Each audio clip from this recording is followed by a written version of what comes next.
आज के इस एक्सप्लेनर में आप सभी का स्वागत है।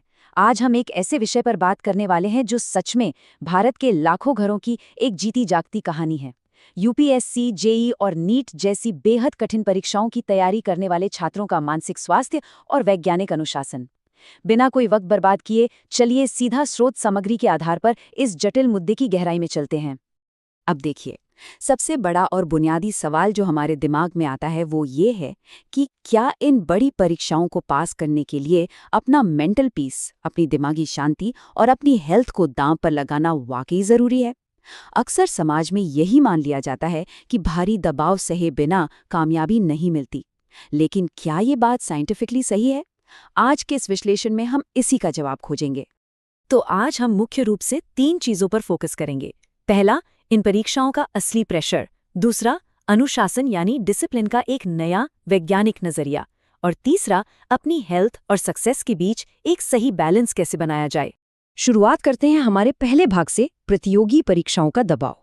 चलिए समझते हैं कि आज का जो ये एग्जाम कल्चर है वो असल में उम्मीदवारों पर कितना भारी मानसिक और भावनात्मक बोझ डाल रहा है। हमारे एजुकेशन सिस्टम में छात्रों के मानसिक स्वास्थ्य को लेकर जो संकट है ना, वो सिर्फ किताबों में लिखी कोई थ्योरी नहीं है।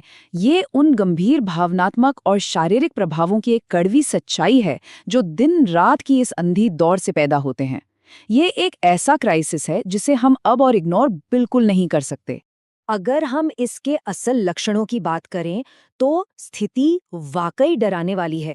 जो students in high stakes exams की तैयारी कर रहे हैं, उनमें एंजाइटी और डिप्रेशन के लक्षण बहुत आम हो गए हैं। उनके मन में हर वक्त फेल होने का डर बैठा रहता है। इतनी भयंकर कंपटीशन होती है कि वो धीरे धीरे अपने ही परिवार और दोस्तों से एकदम कट जाते हैं और एक गहरे अकेलेपन का शिकार हो जाते हैं। और ध्यान देने वाली बात यह है कि ये प्रेशर सिर्फ दिमाग को ही नहीं थकाता, ये शरीर को भी बुरी तरह प्रभावित करता है। तैयारी के दिनों में नींद पूरी ना होना तो जैसे एक नॉर्मल बात हो गई है।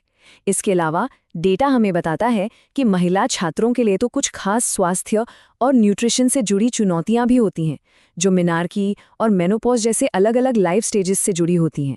इन अनसुने फैक्टर्स से ये बोझ कई गुना ज़्यादा बढ़ जाता है। अब सवाल है कि ऐसा होता क्यों है। चलिए इसकी जड़ तक पहुंचते हैं। हार्वर्ड की एक रिसर्च ने एक करिकुलर गैप यानी पाठ्यचर्या अंतराल की पहचान की है। उनका शोध बताता है कि हमारे जो अति महत्वाकांक्षी सिलेबस हैं, वो छात्रों के सीखने की असली स्पीड से कहीं ज्यादा तेज भागते हैं। इसका नतीजा ये होता है कि छात्र चीजों को बस उथले तौर पर रटने के लिए मजबूर हो जाते हैं। जब सिलेबस आपकी क्षमता से ज्यादा तेज भागेगा तो जाहिर है स्ट्रेस और घबराहट तो खतरनाक लेवल तक पहुंचेगी ही। तो अब आते हैं हमारे दूसरे भाग पर, अनुशासन का वैज्ञानिक दृष्टिकोण। अब समय आ गया है कि हम डिसिप्लिन को सिर्फ कड़े नियमों की तरह नहीं, बल्कि खुद को सशक्त बनाने वाले एक शानदार टूल की तरह देखें। यहाँ हमें अपनी सोच को थोड़ा शिफ्ट करना होगा। एक तरफ है हमारा पारंपरिक तरीका यानी रटंत विद्या, जहां बिना किसी प्लानिंग के बस अंधाधुंध पढ़ाई की जाती है, और दूसरी तरफ है आज की कारगर सच्चाई, जिसे हम वैज्ञानिक प्रबंधन या साइंटिफिक मैनेजमेंट कहते हैं। आज के इस कड़े कंपटीशन में टिके रहने के लिए सिर्फ गधों की तरह मेहनत करना काफी नहीं है, बल्कि अपने समय और दिमाग की ऊर्जा का वैज्ञानिक तरीके से इस्तेमाल करना सबसे ज्यादा जरूरी है। कहने का मतलब ये है कि अब अनुशासन का मतलब सिर्फ हॉस्टल के रूल्स मानना या जल्दी जल्दी चैप्टर खत्म करना नहीं रह गया है। असल में ये महीनों की लगातार मेहनत से अपनी एनालिटिकल स्किल्स को डेवलप करने की एक बहुत ही सोची समझी रणनीतिक प्रक्रिया है। अब आप सोचेंगे कि इस थ्योरी को हम प्रैक्टिकली कैसे अपनाएं, तो इसके लिए रिसर्चर्स ने एक बहुत ही सॉलिड और साइंटिफिक हैक दिया है। रोजाना पूरे फोकस के साथ सिर्फ 4 घंटे की पढ़ाई। जी हाँ, 4 घंटे। लेकिन शर्त यह है कि ये 4 घंटे पूरी तरह से स्मार्टफोन फ्री होने चाहिए, एकदम डिस्ट्रैक्शन फ्री। यही वो जादुई आंकड़ा है जो सफलता के लिए सबसे मजबूत आधार बनाता है। लेकिन प्रॉब्लम तब आती है जब इसी अनुशासन को बाहर से जबरदस्ती थोपा जाता है। जब हॉस्टल्स में बेहद सख्त नियम, कर्फ्यू या हर बार बाहर जाने पर एंट्री करने जैसे रूल्स लगाए जाते हैं, तो इससे एक संस्थागत टकराव पैदा होता है। होता क्या है कि इस हद पार सख्ती से छात्रों में खुद से पढ़ने की आदत तो नहीं बनती, उल्टे वो बगावत करने लगते हैं और इसका काफी नेगेटिव असर देखने को मिलता है। अब हम अपने तीसरे और आखिरी भाग की ओर बढ़ते हैं, स्वास्थ्य और सफलता का संतुलन। चलिए उन मॉडर्न और कंस्ट्रक्टिव तरीकों पर बात करते हैं जिनसे पढ़ाई की डिमांड्स भी पूरी हों और हेल्थ भी एकदम सही रहे।